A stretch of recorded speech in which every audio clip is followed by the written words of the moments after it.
Hello friends, welcome again my new video. तो आज इस वीडियो में हम पार्ट 3 लेके आए हैं, जिसमें हम इम्पोर्टेंट टॉपिक्स लेके आए थे क्लास 12th बायोलॉजी बुक्स से रिलेटेड। तो पेन निकाल लीजिए, कॉपी निकाल लीजिए और टॉपिक्स को नोट कीजिए। ओके, तो फ्रेंड्स टॉपिक नोट कीजिए। चैप्टर 11 से है what is restriction endonucleases. RDNA technology पे है ये। व्हाट इज रेस्ट्रिक्शन एंडोन्यूक्लियेजेस और रेस्ट्रिक्शन एंजाइम्स और ORI origin of replication, endonucleases, exonucleases और आरएनए टेक्नोलॉजी का डायग्राम है, जिसमें फॉरेन डीएनए और वेक्टर डीएनए को कंबाइन करके एक नया डीएनए बनाते हैं। उसको रिकम्बिनेंट डीएनए टेक्निक बोलते हैं। उसकी प्रोसेस आप पढ़ लीजिए। पैलिंड्रोमिक सीक्वेंस जैसे मलयालम होता है वर्ड, मलयालम को उल्टा पढ़िए या उल्टा पढ़िए, दोनों साइड से MALAYAM, ऐसे ही उल्टी तरह से भी वैसा ही आएगा। जैसे ई कोराई में होता है GAATTC, वैसे ही उसका अपोजिट पैलिंड्रोमिक सीक्वेंस भी होगा अपोजिट साइड से।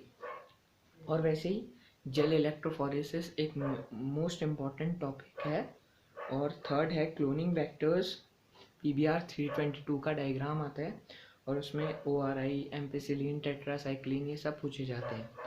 अगला है polymerase chain reaction. Polymerase chain reaction एक बहुत बड़ा टॉपिक है। थर्मस एक्वेटिकस नाम से एक बैक्टीरिया होता है, बैक्टीरियम थर्मस एक्वेटिकस से साइंटिफिक नेम है उसका, उससे हम पॉलीमरेज चेन रिएक्शन करवाते हैं।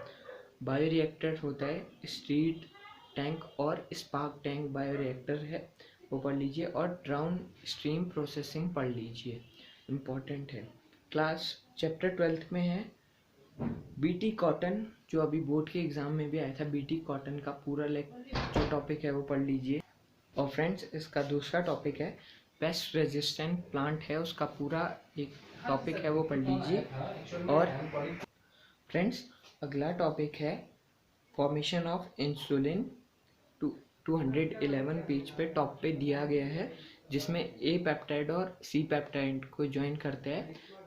और पेस्ट रेजिस्टेंट प्लांट में एक इम्पॉर्टेंट है एग्रोबैक्टीरियम वेक्टर्स के थ्रू जो करते हैं वो पढ़ लीजिए। और gene therapy, deficiency of ADA gene, adenosine deaminase में 4 ईयर ओल्ड लड़की को हुआ था, वो इम्पॉर्टेंट है। और एलिसा 212 पेज नंबर पे है। एलिसा जो डायग्नोसिंग टेस्ट होता है, एंजाइम लिंक्ड इम्यूनोसॉर्बेंट ऐसे होता है, वो है एड्स का टेस्ट। और 6th है ट्रांसजेनिक एनिमल्स, पॉइंट वाइज है, उसको पढ़ लीजिए। और GEAC genetic engineering approval committee, वो इम्पोर्टेंट है। बायोपायरेसी पढ़ लीजिए। अगला है चैप्टर 13 में ग्राफ है टेम्परेचर और प्रेसिपिटेशन के बेसिस पे ग्राफ दिया है, वो पढ़ लीजिए। और ऑर्गेनिज्म रिस्पॉन्स कन्फर्मर और रेगुलेटर और पार्शियल रेगुलेटर के बेसिस पे एक ग्राफ दिया है, वो पढ़ लीजिए। और एज पिरामिड दिए गए हैं, वो मोस्ट इम्पॉर्टेंट है। नेटलिटी, मोर्टेलिटी, इमिग्रेशन और एमिग्रेशन है, उसके बेसिस पे क्वेश्चन पूछे जाते हैं, वो पढ़ लीजिए। पॉपुलेशन ग्रोथ कर्व एक मोस्ट इम्पॉर्टेंट टॉपिक है और which is more realistic in nature है। मतलब 2 ग्राफ दिए हैं, एक्सपोनेंशियल और लॉजिस्टिक में। और इसमें लॉजिस्टिक जो होता है वो रियलिस्टिक होता है, क्योंकि उसमें जो रिसोर्सेज है वो लिमिटेड रहते हैं। चैप्टर नंबर 14 पे आइए। सबसे पहला टॉपिक है स्ट्रेटिफिकेशन, फर्स्ट टॉपिक है। सेकंड है नेट प्राइमरी प्रोडक्टिविटी, NPP करके है, GPP माइनस ऐसे फॉर्मूला है, उसके बेसिस पे क्वेश्चन आता है। और है फूड चेन और फूड वेब में है। और इकोलॉजिकल पिरामिड है, इकोलॉजिकल पिरामिड है वो इम्पोर्टेंट है। और 10% एनर्जी फ्लो है। और हाइड्रार्च एग्जार्च, ये मोस्ट इम्पॉर्टेंट है, ये इस बार बोर्ड में आया था। और न्यूट्रिएंट साइक्लिंग है, वो ऊपर पढ़ लीजिए। फ्रेंड्स चैप्टर 15 में लिखिए, 260 पेज नंबर पे है, ग्लोबल बायोडाइवर्सिटी। और स्पीसीज एरिया रिलेशनशिप का ग्राफ है वो आता है, और इन सिटू और एक्स सिटू कंजर्वेशन आता है कि क्या होते हैं, और इसमें क्वेश्चनिंग बेस्ड आती है।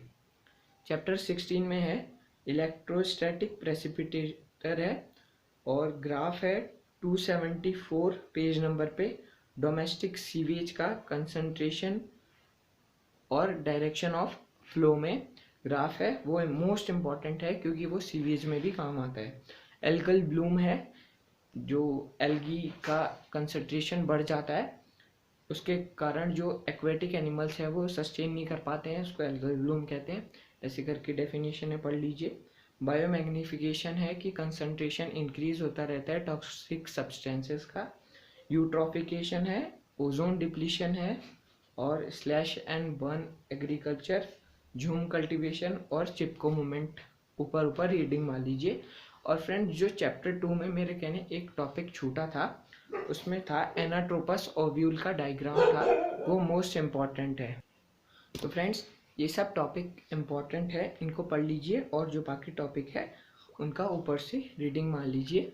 और अगर आपको वीडियो पसंद आया तो वीडियो को लाइक, शेयर और कमेंट और सब्सक्राइब ज़रूर करें। Thank you.